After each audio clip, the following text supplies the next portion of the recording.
전주 하면 뭐가 떠오르세요? 비빔밥, 한옥마을? 워낙 대표적인 것들이다 보니까.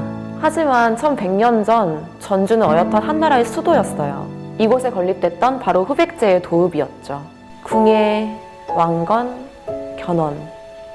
바로 후삼국 시대였죠. 누구나 한 번쯤은 들어봤지만 정확하게 알고 있는 사람은 드물 거예요. 역사는 승자의 기록이라고 하죠. 역사는 승자만을 기록하였지만 누구나 승자일 수는 없다. 아마 승자보다는 패자가 보통일 것이며 우리 모두 보통의 사람들이다. 견훤은 역사의 패배자였고 아들에게 배신당한 아버지로 남아있어요. 과연 이 모습이 그의 진정한 모습일까요? 저는 지금부터 이 견훤의 발자취를 따라가 보려 합니다. 견훤이 태어났던 시기는 사회적으로 혼란기였어요. 신라의 지배층들은 치열하게 왕권 다툼을 하였고 150여 년 동안 20여 명의 왕들이 교체되었어요. 피해 사륙이었죠. 백성들은 스스로 도적이 되거나 지방 후족들의 휘하에 들어가며 살기 위해 몸부림쳤고 굶어 죽거나 전투로 인해 죽은 사람들이 길가에 넘쳐 흘렀어요. 하지만 신라 정부는 더욱더 사람들을 옥죄었어요. 사람들은 보다 나은 세상을, 새로운 시대를 갈망하고 있었어요. 견훤은 867년 상주 가은현, 지금의 문경 가은읍에서 태어났다고 전해지고 있어요. 견훤과 관련된 설화는 우리나라 전역에서 매우 다양하게 내려져 오고 있는데 견훤의 부모가 농사일을 하느라고 바닥에 눕혀놨는데 호랑이가 와서 젖을 먹였다고 해요. 또 견훤의 아버지가 지렁이였다는 이야기, 견훤산성을 쌓는데 아들과 딸을 경쟁시켜 딸을 아끼려다가 결국 죽음에 이르게 됐다는 이야기들이 있어요. 금화굴은 견훤의 탄생과 관련된 이야기가 전해지고 있죠. 갈절리 아차마을에 한 규수의 방에 밤이면 이목이 수려한 초립동이 나타나 정을 통한 후 새벽이면 사라지기를 여러 번 했는데 처녀는 아이를 잉태하게 되었다고 해요. 부모가 놀라서 규수한테 초립동의 옷자락에 실을 꿰ν 바늘을 꽂도록 시키고 실을 따라가 보니 금화굴에 커다란 금빛 지렁이가 있었다. 그 후로는 초립동이 나타나지 않았고 10개월이 지나 남자아이가 태어났는데 그게 견훤이라는 설이에요. 금화굴 뒤편에는 단촐한 기와 건물이 하나 있어요. 이 숭의전은 견훤의 위패를 모신 사당으로 2000년 초반에 지어졌어요. 사당의 선명한 단청 색깔이 오히려 금화굴에 녹아있는 천년의 세월을 무색하게 하는 느낌이 들었어요. 상주 하서면 하송리에는 150여 년 동안 이어져 온 견훤 사당이 남아있어요. 마을 사람들에게는 1년에 한 번 지내는 제사가 큰 행사 중 하나예요. 하지만 새로운 시대를 꿈꾸고 한반도 전역을 누볐던 견훤의 사당이라고 하기에는 왠지 모를 좀 쓸쓸함과 초라함이 느껴졌어요. 견훤 그는 과연 이 사당을 보고 어떤 감정을 느낄까요? 상주 견훤산성은 견훤의 옛 대궐이 있었다고도 하고 견훤이 쌓았다고 불려지는 산성이에요. 하지만 학자들은 이보다 이른 삼국시대에 쌓았을 것으로 보고 있어요. 산성 위에서 바라보는 상주 시내가 아주 시원하게 느껴지는 곳이에요.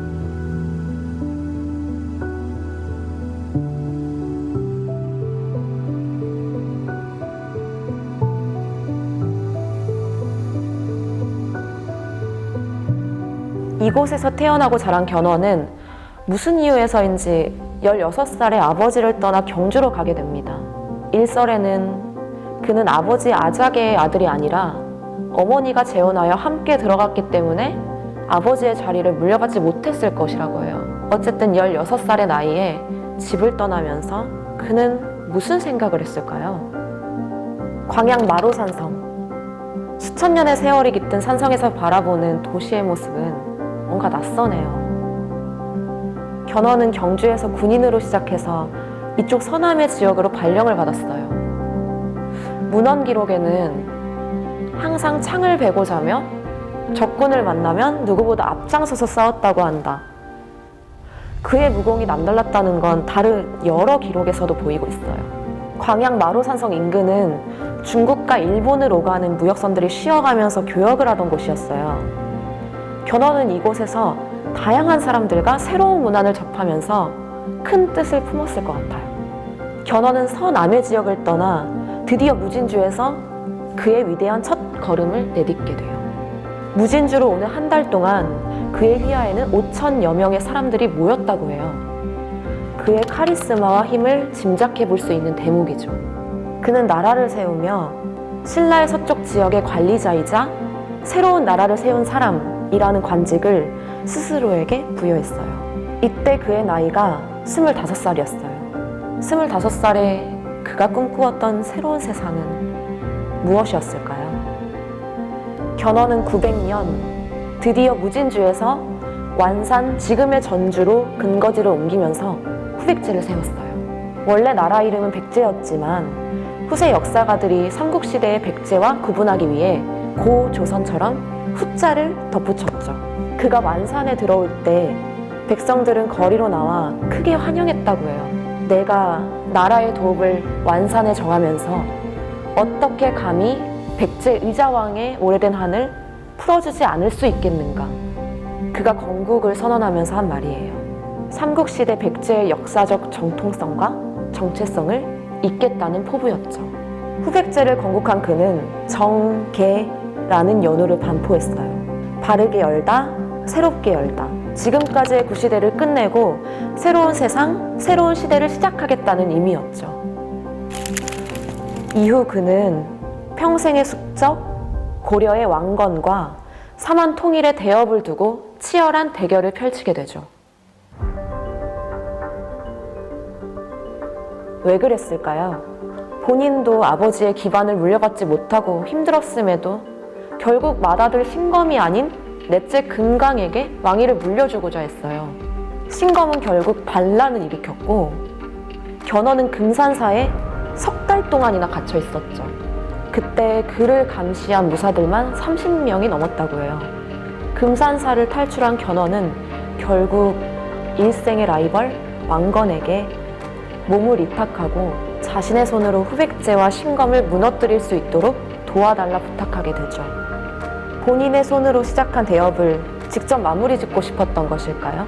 936년 70살에 가까운 몸을 이끌고 견훤은 고려와의 최후의 일전이었던 일리천 전투에서 앞장서서 자신의 백성들과 신하들을 쓰러뜨리게 됩니다.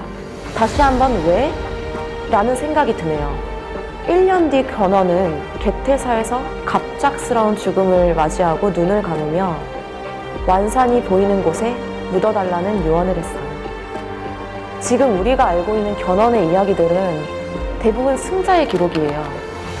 과연 그것들이 견훤이라는 사람을 정확하게 표현하고 있는 걸까요? 우리들의 하루하루도 언젠가는 한 사람의 역사가 될 것입니다. 그 역사도 어쩌면 어떤 사람에 의해 왜곡되고 달라질 수 있을 거예요. 그때 누군가는 남아있는 기록 이면에 진짜 우리의 모습, 우리 이야기에 관심을 가져준다면 견훤, 그는 아마도 우리가 알지 못했던, 우리가 외면했었던 그의 진짜 모습에 귀 기울여 주길 바라고 있을지도 모르겠네요.